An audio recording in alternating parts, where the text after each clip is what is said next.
What's up, guys, and welcome to a new episode of Back Talk with Bauer. It is episode number 36, I think. Yeah, and we're going to be chatting with a very talented comic creator about his new upcoming comic, but in just a few minutes. But before we get to that, I want to chat with you about my amazing sponsors, Kingdom of Comics. Kingdom of Comics is a comic shop based down in Melbourne, Florida. You can find them at 4320 South Babcock Street, Melbourne, Florida. And Jason and Paula are amazing fans, friends, and supporters of my podcast, my art, all the things that I do. And they have hopped on to be a sponsor of this show. If you are looking for new comics, an authorized CGC dealer, toys, graphic novels, rare collectibles, pops, statues, back issues, and so much more, please head over to the shop itself over in Melbourne, or you can head to facebook.com/Kingdom of Comics Shop. Make sure to put 2 S's between comics and shop, or you won't be able to find them. But you can head over to their Facebook page, give them a message, and say, hey, I'm looking for this. I'm looking for this. Maybe it's a new comic. Maybe it's a statue. Whatever you got that you're trying to find, they should have it at their shop. If not, they should be able to order it for you. And then make sure, if you are in the area, to head over there on Fridays for half off any beer with the purchase of a trade paperback or graphic novel. And then make sure to ask about the drinks to go deals. Kingdom of Comics has been a proud sponsor of Back Talk with Bauer for a good few months now. I am so happy that they hopped on for the new year, and I hope I get to work with them through the remainder of 2021 and even longer. So make sure to check out Kingdom of Comics. Again, facebook.com/Kingdom of Comics Shop to find all your comic needs, and make sure you let them know that Back Talk with Bauer sent you. Other than that, let's get this show on the road.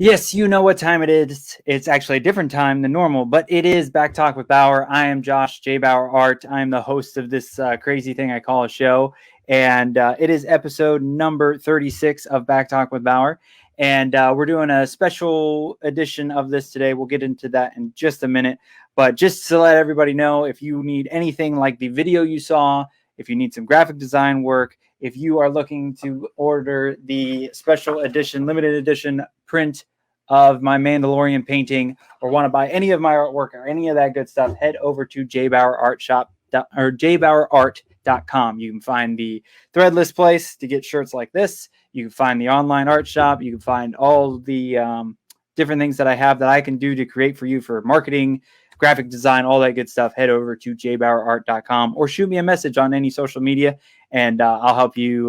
We can figure out whatever you need. And then also, I am actually working with a new company, a new group. It is NSC Live TV, and also Inked Marketing. I will be doing live reads for them. They're helping out with getting sponsoring the show a bit, and they are also helping me get guests onto the show, like who I will be talking to in just a little bit. So there'll be some more live reads. If you guys can't tell, I changed up the set a little bit. I got a nice new shelf, some pretty lights, and all that good stuff. So lots of changes in the new year, and I'm very excited for all of them, and I hope you guys all enjoy them. But as we get going, hello, Kevin. Good to see you, sir. Thank you for everything, and thank you for setting this up. I really appreciate it. Terry MacGyver, all the way in Ireland. Good to see you, sir. And yeah, let's get into the. I'll be doing another live read right after the big intro, but these will be through Inked Marketing and the new sponsorship that I have, and it's we're advertising Swords and Solace. It's a coming soon Kickstarter, and that's actually who we're going to be talking about today. But you can join the nearly 150 followers and be ready for it to go live. Swords and Solace is the third and final entry of the Swords and Sorrows trilogy. Rat, an assassin who wishes to earn his freedom from the oppressive guild, becomes a legend as he roams the land, cutting down every killer he dares to step in his path. In the conclusion to the trilogy, Rat learns to true. Nah, I'm terrible at reading. Rat learns that true peace isn't isn't just something he needs to achieve himself, but it's something that must be taught to the next generation. You can find the Kickstarter here soon. We'll get into that in just a little bit, but just type in Swords and Solace and you should be able to find it. And it's also in the link as well. And I apologize for my terrible reading skills, but yeah, that's why I riff everything and don't read it, because reading's hard.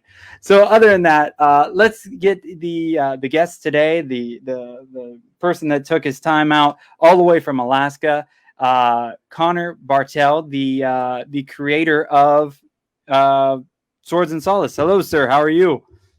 I'm doing good. How are you? Good, man. I am sorry I butchered that live read so badly. I should not are all tongue twister alliterations. Oh yeah, but it's first off, thank you so much. You are in Alaska, so I think it's about 11 o'clock your time now in the morning. Yeah. So thank you so much for working with me and getting it all figured out, and it's a pleasure to have you. It's a pleasure to be here. Thank you. Yeah. So let's get into it. Again, we're going to be talking about Swords and Solace here and there, and the Kickstarter. You guys can find the Kickstarter link in the description below, and I'm sure either Terry or Kevin will be dropping the links as well. So please keep an eye on that. You can follow it right now because it's not live yet, correct? Yeah, not until January 15th. January 15th it goes live. So this is kind of like a pre-setup, getting things going. But you can go and hit that follow button, and as soon as it goes live, Kickstarter will give you a heads up, and you can go and support it. So when did you when do you start creating comic books? Like what do you do as creating the comic books? You've come up with the idea, the storyline, and all that stuff? Yeah, so I usually complete my script before I even find an artist. Okay. And all my Kickstarters have been done by the same artists, but I have done other comics off of Kickstarter with other artists, and I find that's important to have like a complete idea and complete script before finding an artist, because artists have a lot that they need a lot of time. They need you to be prepared, and there's a lot of flaky people in comic writing, so they often they'll get tapped to do a book and then ghosted because the person never wrote the script, stuff like that. Gotcha. So when did you start creating comics? I believe around 2013, which was my senior year of high school.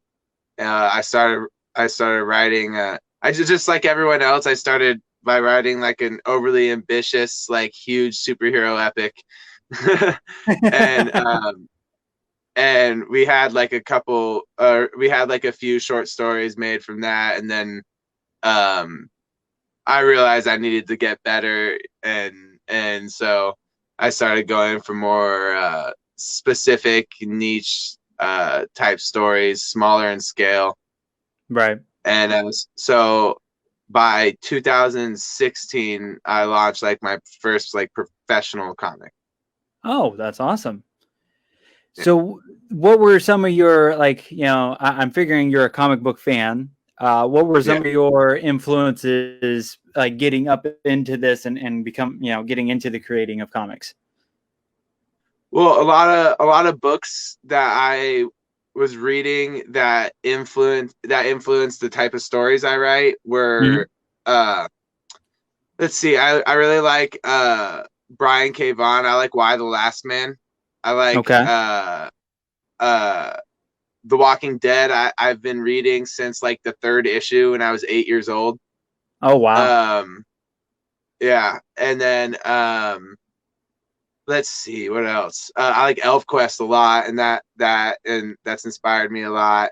Nice. I like Ultimate Spider-Man. The Ultimate Spider-Man and The Walking Dead and Y the Last Man. Those are all stories that like really delve deep into specific characters. Mm-hmm. And that's kind of what drew me to them. But as far as like what got me to start writing comics, I was reading comics for a long time, and then my favorite musician ever, Max Bemis, who's still my favorite and a huge inspiration to me.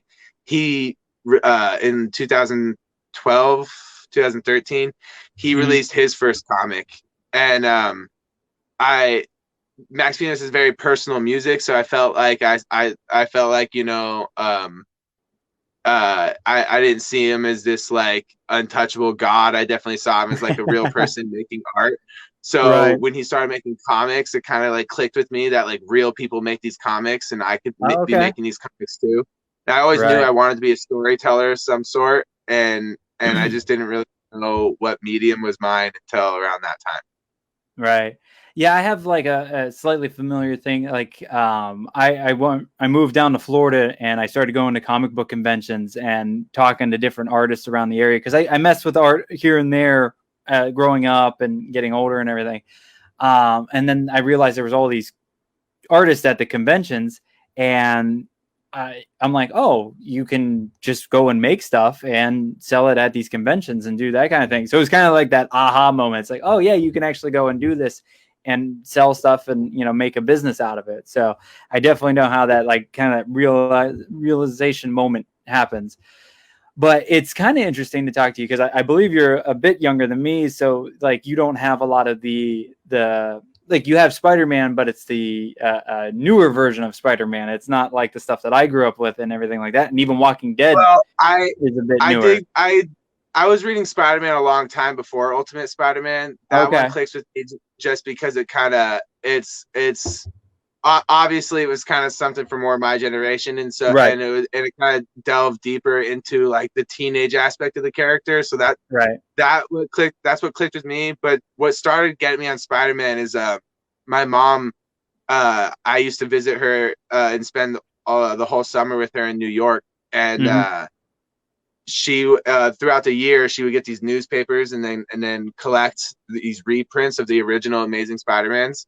And she would get the newspapers and then take out the comics and then save them for me. And so every summer I'd have like a little stack of Amazing Spider-Man comics. Oh, that's and fantastic.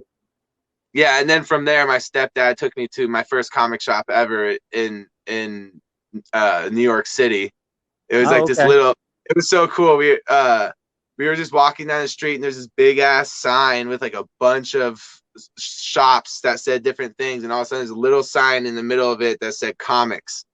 And so we went around looking for this little shop, and we had to like walk down an alley, up these stairs, and then down this hallway to get to like this, like, I'm pretty sure it was like an apartment, but they were selling this huge, massive collection of comics, and it was awesome. And that's where I first discovered Ultimate Spider-Man.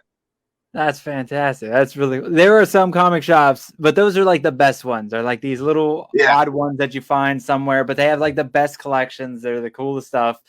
And I definitely can relate to that. That's really neat. So what are some Mark Bagley's art just like popped out to me. So what are some of the first comics that you created? Like, you know, some of the themes, some of the, you know, what were some of the early stuff that you got into?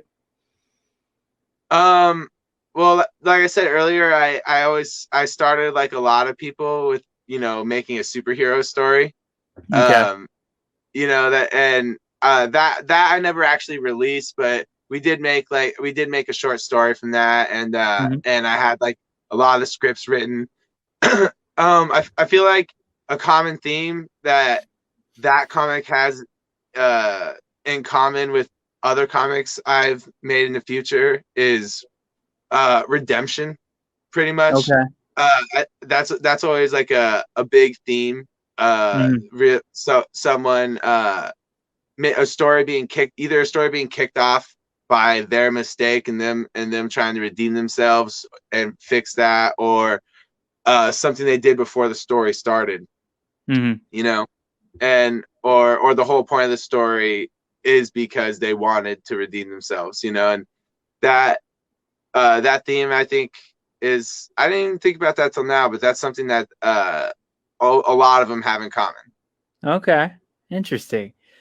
Now, what was the first one that you actually released? What was the first like big, not big one, but like the first full comic that you released? Grimwood Crossing. Yeah. Okay.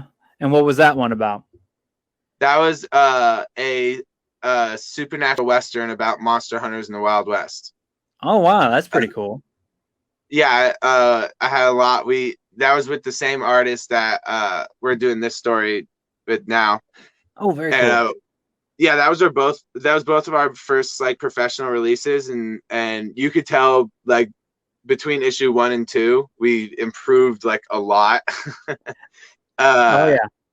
Yeah, and that's one of the things that I think is holding that story back is our issue 1. But Mhm. we're really proud of that. It was a 6-issue miniseries that we released into omnibus on Kickstarter.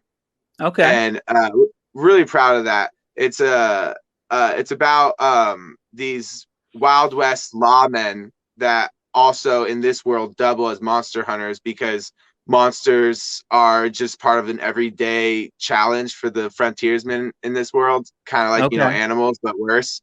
And Right. so the lawmen also deal with the monsters, and it takes a lot of knowledge and about lore and you just have to be educated. So they usually start them off young, and so he has like a young apprentice Mhm. who's also his deputy, Wow. and that's the crux of the story there. And a Okay. lot of zombies, werewolves, vampires, magic, and none of it Okay. Yeah, you works. get a little bit of None everything of it in there. works the way that you usually see that it works.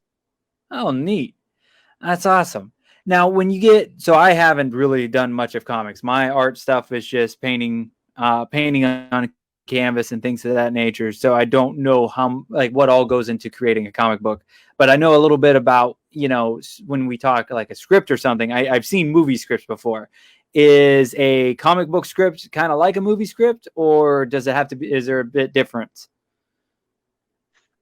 It's similar but different, right? Mm-hmm. It's similar in the aspect that whether or not it's all prose or all direction, Mm-hmm. it varies by the person, just like a movie script, and it's structured in a similar way of a movie script, except um, all the scenes are broken up into panels. At least Mm-hmm. this is how a lot of creators do it. All the scenes Right. are broken up into panels and then also broken up into pages. So the writer Okay. controls how many panels are on each page and how many pages there are specifically, and it's all noted in the script. Oh, okay. Now we're on page 63, panel 4.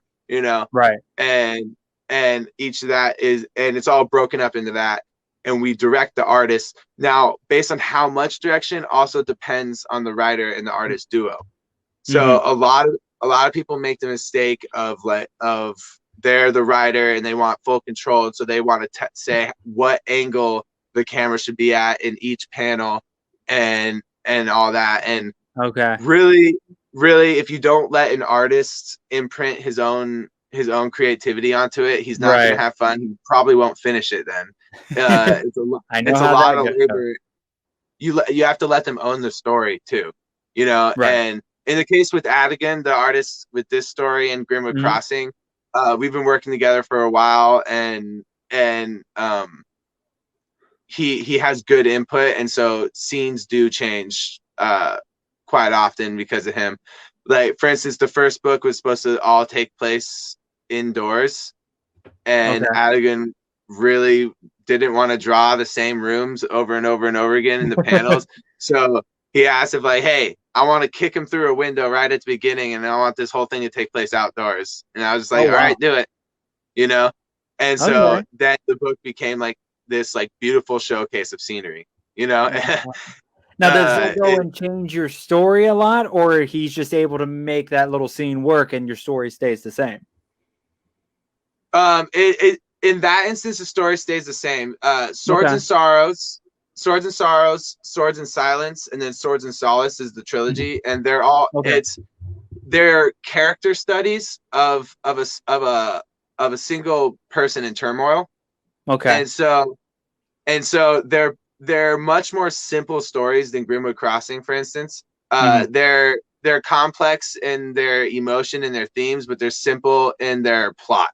And it's pretty much like we like to describe it as John Wick meets Samurai Jack. Oh, you just won me over. Yeah. And so when actually issue 1 is pretty much almost all one scene with like a little exception here and there. And so if he wants to make that scene just take place outdoors, well, indoors didn't really have much to do with it anyway. Okay. It was the character. It was the character. So in that specific instance, it didn't really mess with the story much. But an artist can kind of at least ask and tweak things that may change some stuff here and there. They've got a little bit more control than just having to go right with whatever you write, as long as you guys got a good relationship, I guess. Yeah. If it was the first time I worked with an artist, I don't think an artist would like ask for much change. Okay. But with Adigan, we've been working so long together, and I think part of what makes our relationship work is that he feels a little bit of ownership over these stories too. They're his stories too. And because I don't want to be completely rigid on everything. I do complete the script before I come to him. I don't come to him with half a script, but I want him to be able to choose what angles he wants. You know what I mean? And I want him to feel like he can like suggest story changes. Now sometimes he doesn't always have the next script, so his story suggestions don't mesh with like the next script, and so like, but I'll still try and find the crux of what he wanted to change and why he wanted to change it, and see how we can make it work. Okay. And continue on from there. And what that does is it just makes the story more interesting, because I'm obviously trying to make the story as interesting as I can from my perspective, and then he's trying to tweak it to make it more interesting from his perspective. Now our story is more interesting to a broader perspective, broader audience. That's awesome. So it just works that way. Very cool. Now, so when did the first comic for what was the name for the first comic again? Grimwood Crossing. Okay. The first one of the Swords and Solace one. Swords and Solace, I believe, released in 2018. Okay. On Kickstarter. Or that was Swords and Sorrows, the first book. Swords and Sorrows. Okay. So what's the inspiration? Let's dive in a little bit of like what happens in the first couple. We don't want to give it all away, but what's the inspiration to it, and what are we doing in the first two comics? So the reason why I wanted to write the first one is it was actually supposed to be just a one shot. It wasn't supposed to have two sequels. And these are short comics. These are 22 issue single issue comics. The last one is 36 pages, but these are 22 page issues for the first two. And we had just finished 6 issues of Grimwood Crossing, and we were exhausted, and we wanted to release something that would be a complete product in a quick, that we can finish quick, that's nice and simple, that we can take everything we learned to condense it into a shorter project and create like a more consistently professional product. And we can complete the whole story on Kickstarter in one issue, and that's what the plan was, and that's what we released the Kickstarter as. And what inspired me a lot was at first I was watching Reservoir Dogs, and I really liked how like almost that whole movie took place in one room. Right. And so I wanted to write a story that took place in one room.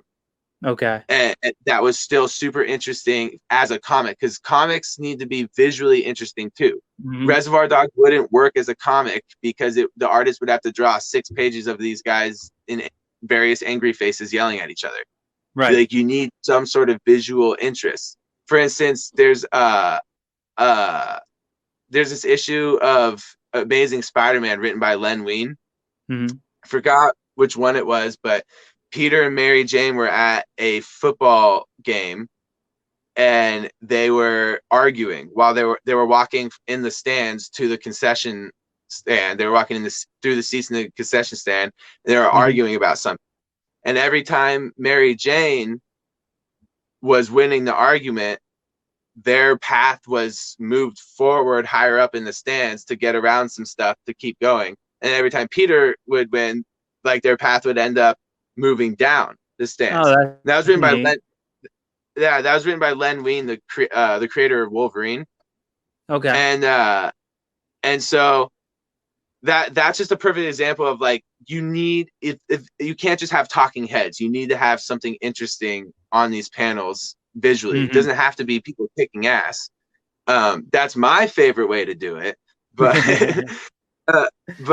so I wanted to have like this really big character conflict between a master and apprentice, and a master assassin and an apprentice assassin, and I wanted to have it take place in one room. Then and I talked to Adigan about that idea, and he's like, well, I want to make a comic inspired by Akira Kurosawa films, classic Japanese cinema. I want to make a comic with swords and sandals, and so I was like, all right, I'll see what I can do. So I wrote Swords and Sorrows, and that's essentially what it was. And then Adigan comes through and literally kicks that idea through a window, and now it doesn't take place in one room. But you know, but the simplicity of the story was still there. It was just a character study between these two assassins. Gotcha. Okay. Now, are you able, if somebody like myself wants to, because we missed the first two, are we able to get the first two somewhere? Yeah. Every Kickstarter I do, you're able to get all my previous comics. Oh, okay. On that Kickstarter. So you'll only be able to get the first two, but you'll be able to get the Grimwood Crossing Omnibus too. Oh, very cool. All right. The Grimwood Crossing Omnibus is a 200-page graphic novel. It's the supernatural Western, though. Right. Okay. Yeah, because I definitely, just when, because, you know, Kevin was sharing a couple of different people with me that is in the group of who we could interview and everything. He sent me the cover for your newest comic, and I'm like, yeah, I wanted to talk to him. I just love the artwork. I would love to talk to your artist too, because I'm always been I love reading comic books here and there, but I'm just not, I can't pay attention enough to follow a whole story very long. So I usually wait for the like the full graphic novel or something so I can read it all the way through. But yeah, it's kind of hard to follow a story 22 pages a month. Yeah. So I usually wait, but if there's certain ones, I'm a big cover art fan. I have a bunch of them around the Creative Cave and all that stuff. So if something catches my eye, I usually just grab it so I have the cover, because I've always been a big fan of different cover art. Yeah, the print, you can get a print of the cover on the Kickstarter as well. Ooh, see, you're selling it more and more. I like it. Yeah, that's something we always do as well. We always have prints of the covers available. Nice. The Adigan is super talented. I really did hit the jackpot with him. You know, I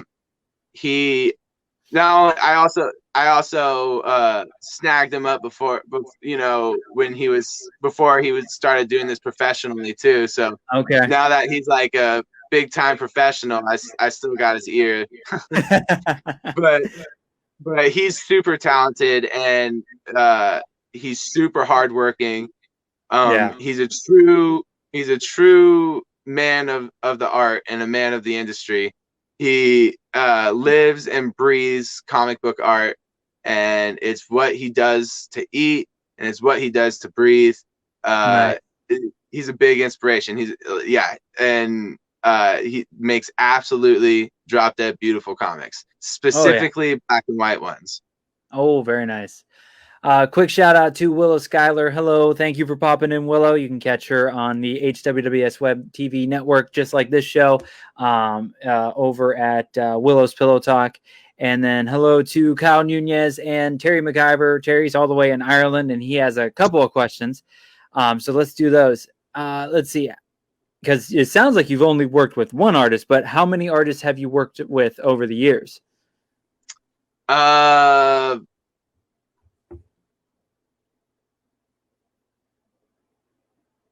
And it can be a roundabout. It doesn't have to be exact. I would say about 5. Yeah. Okay, very cool. That I'm totally open.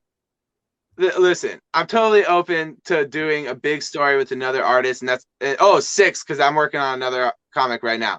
Okay. I'm totally open to that. It's just, it's kind of like, I'm sure you've heard this before, but like making a comic with someone is like a marriage almost. Yeah. Don't be creeped out, Adigan. Just watch where I'm going with this.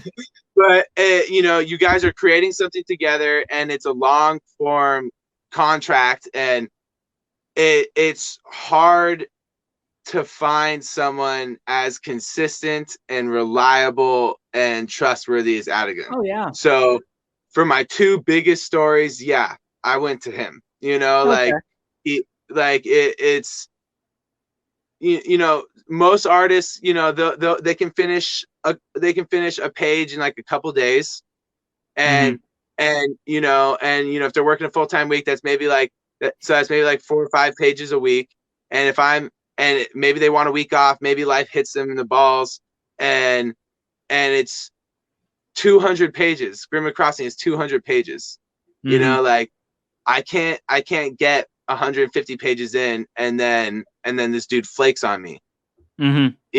Like I don't want to hire another artist to finish it. You know what I mean? So right. It is scary to go into a long-term project with another artist, and and that's why with my 2 biggest stories, I went to Adigan, but I have smaller stories, and I've worked with other artists, and right now I'm gonna try my first web comic after this campaign, and it's gonna be like a kind of like a diesel punk, nuclear or post-apocalyptic like pirate story. Oh, that's awesome. Well, we can chat a bit more about that, and we'll chat about more of the current comic. We got more. We haven't even gotten into the second issue yet, but let's take a quick break, and we'll be right back. Let's see. Click the buttons. I'm David Thompson. I'm Thomas Carter Rochester, and we're the hosts of Lights, Thunder, Action. Join us weekly as we discuss the latest news in comic book movies and the film industry at large. As well as the Trilogy of Trilogies, where we review trilogies you vote for us to talk about in the Tournament of Trilogies. We go live on our Lights, Thunder, Action Show Facebook page and the HWWS WebTV YouTube channel every weekend. Like us on Facebook, follow us on Twitter, subscribe on YouTube, and wherever you get your podcasts to stay up to date with the Lights, Thunder, Action Show.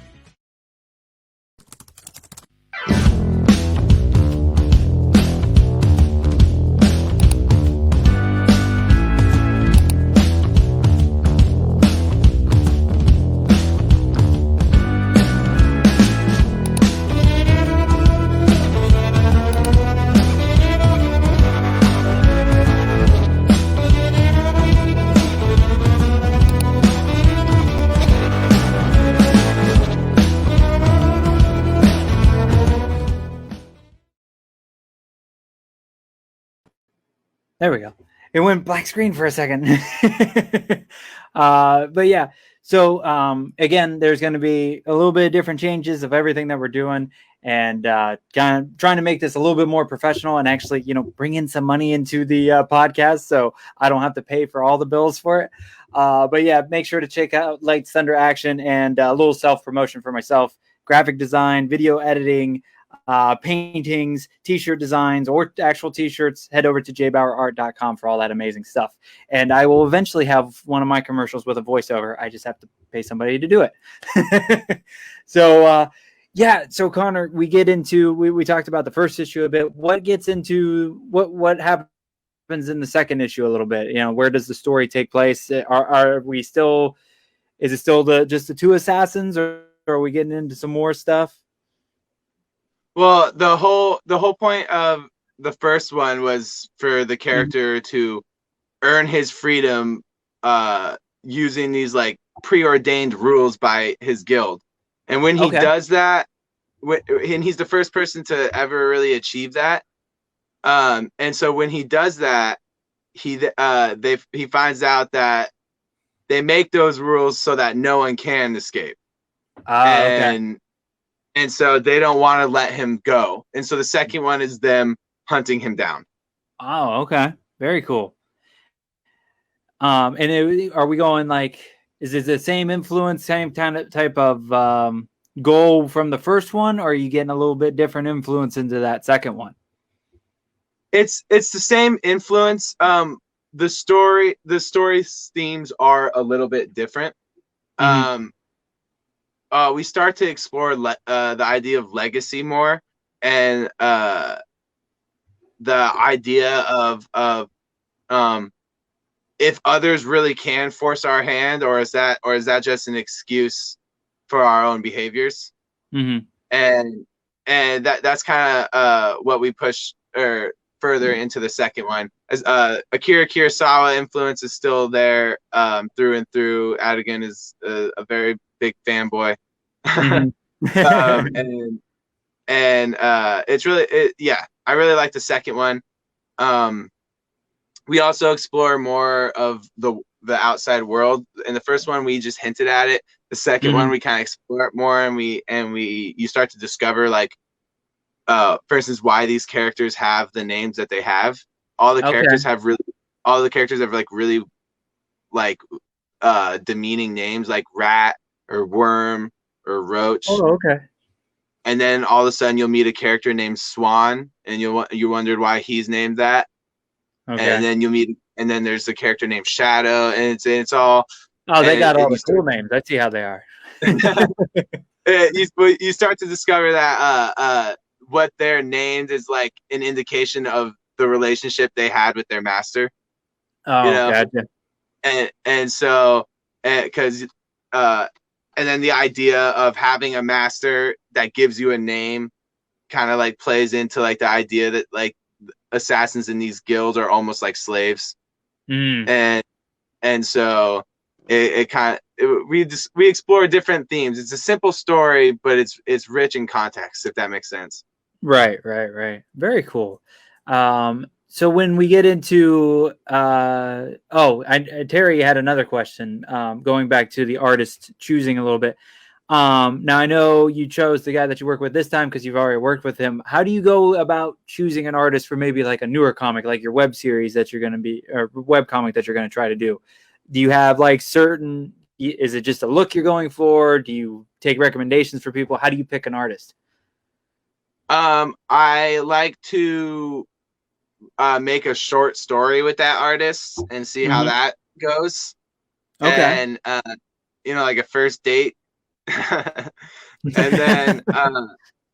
then if that goes well, I'll consider them for other stories, and obviously yes, their style does come into play a lot. Right. Okay. So do you have like a list of artists that you work with? Like, how do you find out, or you just kind of search around or get people's input or something? Like, how do you find different people to work with throughout all of this process? Well, so like I said, like I like to start the short story. So I like to go to the credits of my anthology books and see who I've worked with before. But also as I pretty much, cold turkey email them and be like, hey, I'm interested in this. Are you interested in this? But the thing that sets me apart from those cold turkey emails, because I'm sure they get a lot, the thing that seems to set me apart, which a lot of writers seem to have a problem with, is I tell them they're going to get paid per page. And I tell them, a lot of people are looking for artists for free, and that's just not okay. No, I know that feeling quite a bit.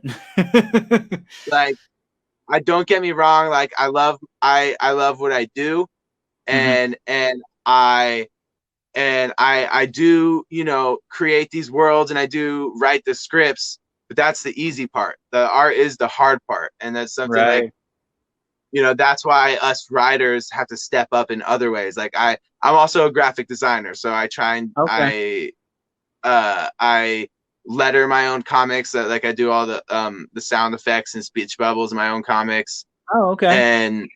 And I try my freaking damnedest to promote it.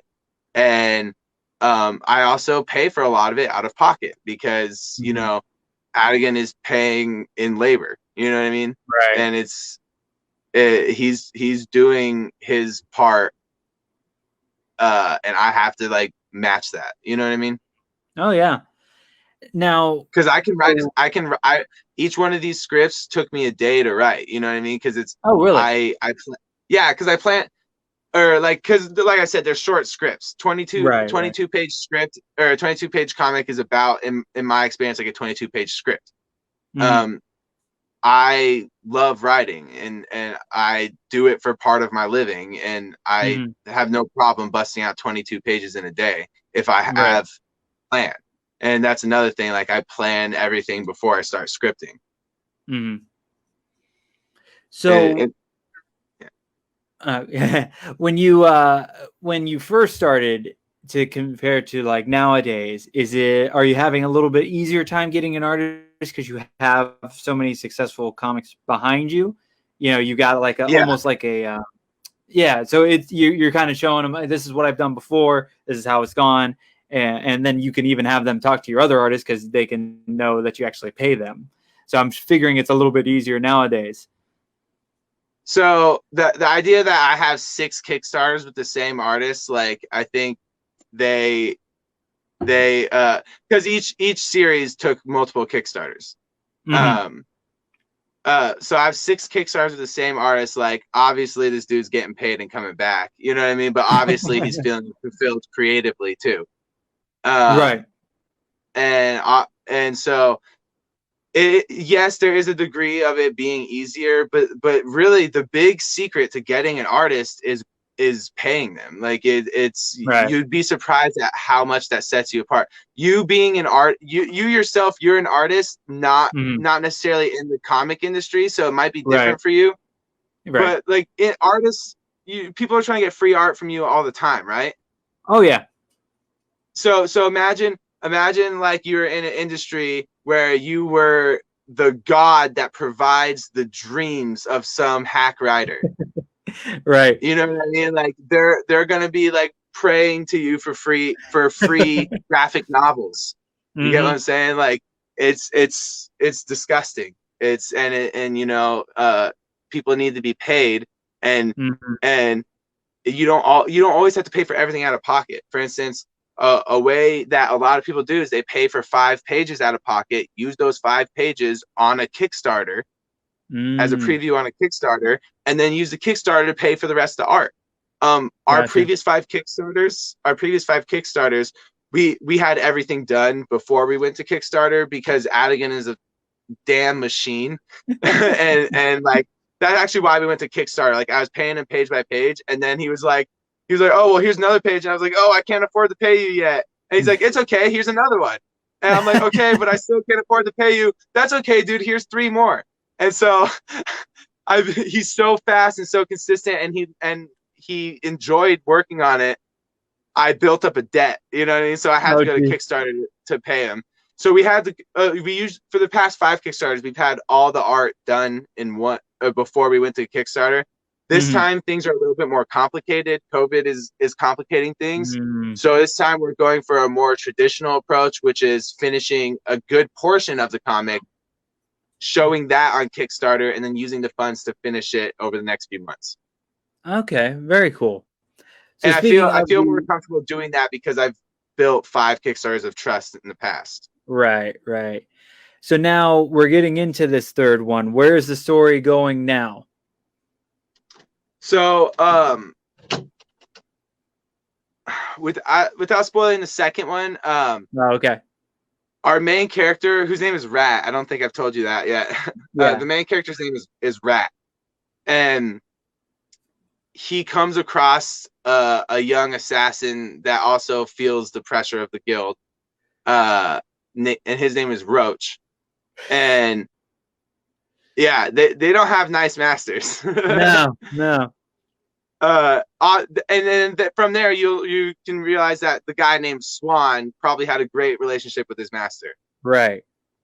You know, and so anyway, he comes across this young assassin, and he realizes that like even if he finds peace for himself finally and gets away from this guild, there's a whole nother generation after him of apprentices that are still, you know, it's a cycle of violence and cruelty that he doesn't, meeting someone at the bottom of because he was at the bottom of the cycle and now he's coming up, and meeting someone at the bottom of the cycle reminds him that like he can't just find peace for himself and then feel content, because there's still this whole cycle of violence going on.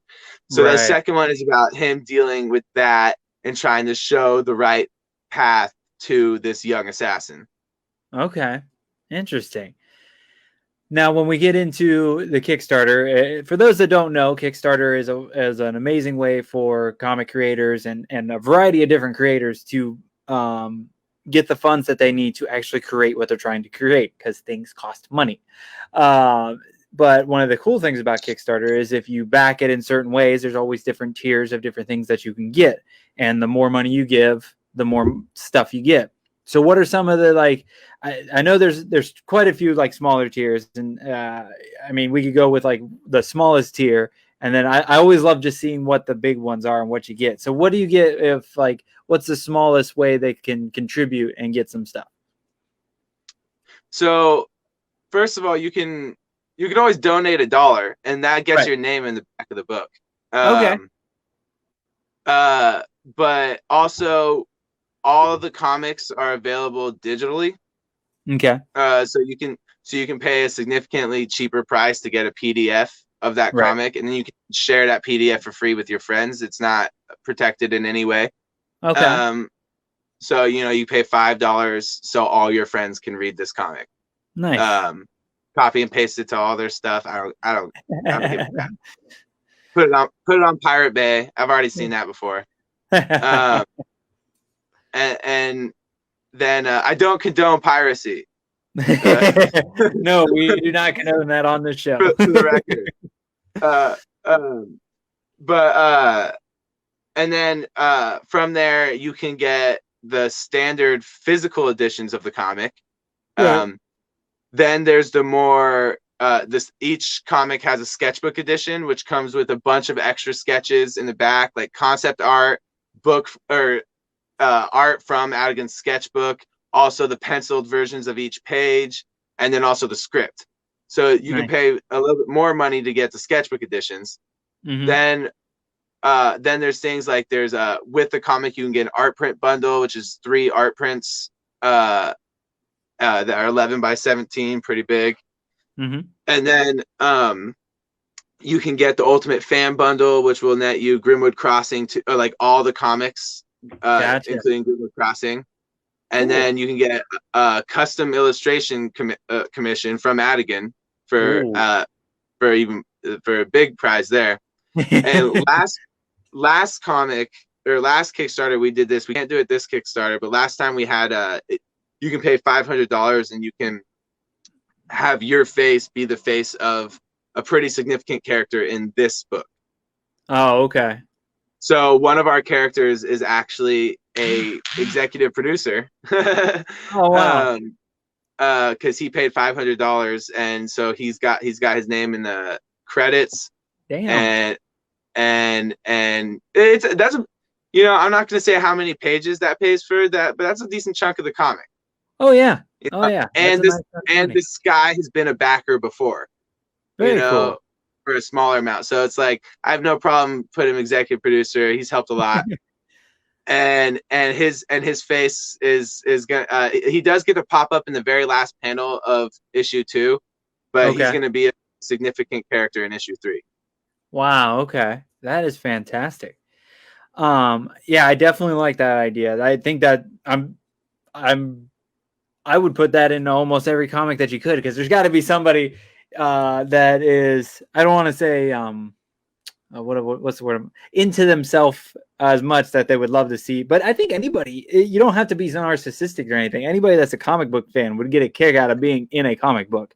So I think that's a really Adigan's cool Adigan, I wish I could show you the comparison. Adigan's pretty damn good at getting those faces in there. Like I saw the the panel and I bursted out laughing because it was just it was so perfect, you know. So this one, it's Sword and Solace. I talk to my wife and my mom like, oh, I'm gonna have this person on talk about, and I keep trying to say the comic name, and I keep like putting the W in weird It's spot. an alliteration tongue twister. Maybe I'm not the best at titles. I'm having a hell of a time.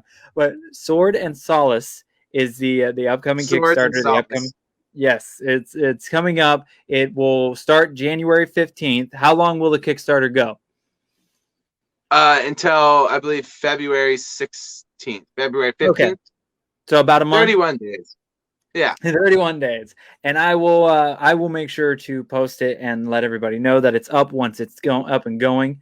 And please make sure to follow the link. I know Kevin dropped the link in the comments, and I have the link in the info tab. If you're watching this on YouTube or whatever you're watching it on, I'll make sure to have it into there as well. But so we talked about the webcomic a little bit. We're getting close to the end time. What's coming up? What are you going to start working on next? Is it the main focus on this webcomic? Are you working on a couple of comics? What is after Sword and Solace?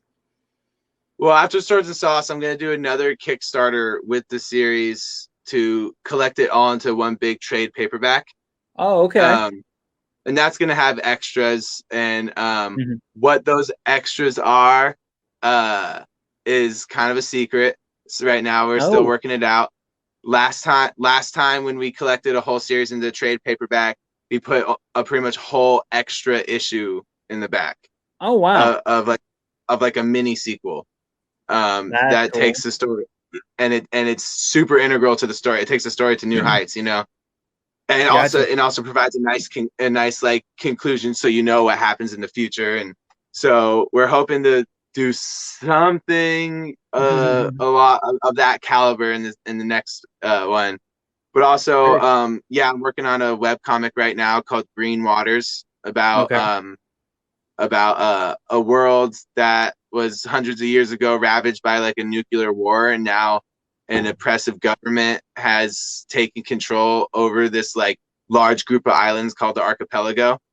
And everything is radiated. The poorest people are mutated. The water isn't safe to drink. You can't swim in it. The water is green. It's radiated. It's a little bit of fantasy, diesel punk pirate story about a family of pirates. And family is going to be the big theme in that story. Very cool. Now, a webcomic I follow, I'm not into the webcomics as much. I have like 2 or 3 that I really follow. Where will you be putting this webcomic out? Because I follow I have a couple apps like, what is it? Tapas, I think is one of them. And then I can't remember the other one. It's Web Comics or Web something like that. Webtoons, that's it. Yeah. So will you find it on there, or?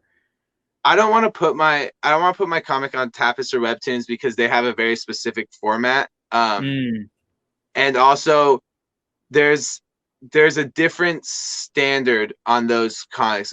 First of all, to answer your question, I think I'm going to make my own website. Okay. But the thing about Webtoons and Tapas is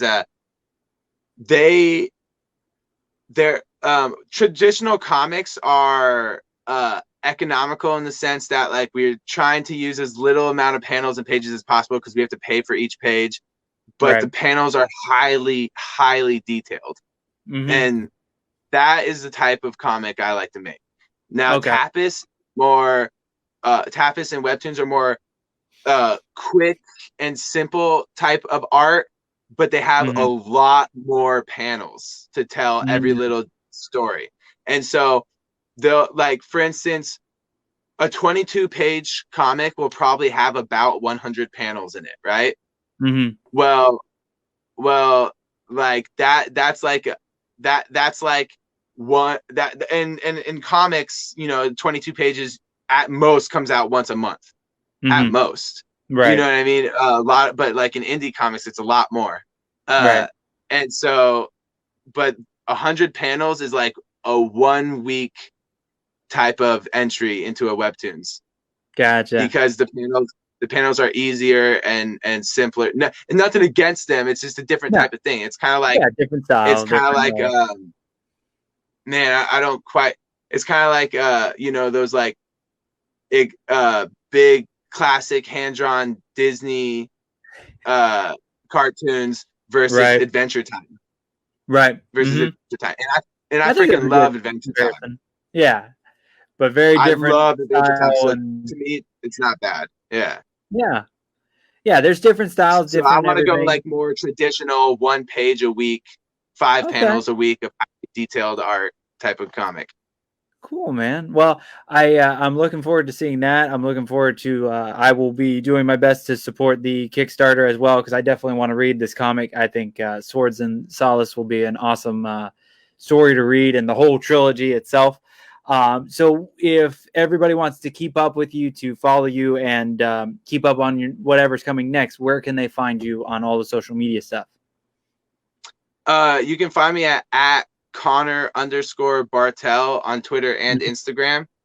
You can see my name right there on how to spell it. CONNER_Bartel. And from there, you'll be able to find links to the Kickstarters. Nice. And you guys, if you can't spell, don't like typing things, you can find his links all down below in either the Facebook, YouTube, or Facebook video or the YouTube video. So just look for that.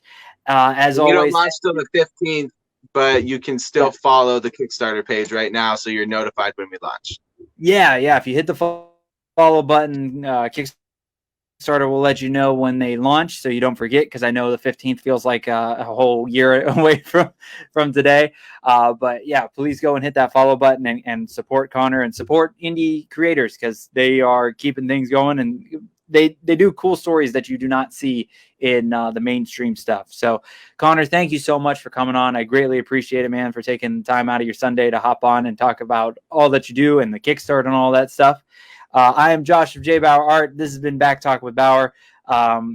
Make sure to follow all my stuff. JBauerArt is where you follow the show, follow the artwork, the graphic design, all that good stuff. Make sure to check me out on the HWWS WebTV YouTube channel and that network. Follow all the shows like Hangin with Web Show, Legend of the Traveling Tardis, Saturday morning cartoons, and so many more. And make sure to check out, where is it? I've got to read again. I got to make this one bigger. But shout out to NSC Live TV. This show is now powered by NSC Live TV. NSCLiveTV.com is the premier site for finding live auctions or comic book shops. No more suffering countless hours trying to find live auctions or comic book shops that carries the age or type of comic or vintage toy you are into. That's NSCLiveTV.com. So big shout out to them for hopping on board Back Talk with Bauer. Thank you guys for all hopping in and joining in on the show. Hi, Amelia. Good to see you. Other than that, I will catch you guys, I guess, Tuesday night, because it won't be a whole week. It'll just be Tuesday when I see you again. I will see you guys later. Bye.